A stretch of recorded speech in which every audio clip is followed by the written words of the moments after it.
បាទមីមីនេះវ៉ាវស្ដាច់មើលប្រាមីមីធំធំហ្នឹងមីមីនេះ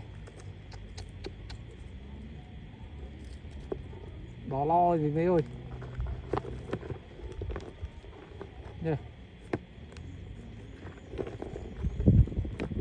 ខ្លះអងលោកមីមីអើយធំធំមកcòn nó nói gì ôi tùng còn chắp cái này mấy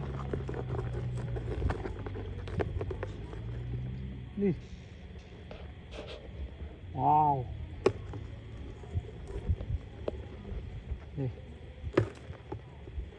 rồi còn muốn đi không đố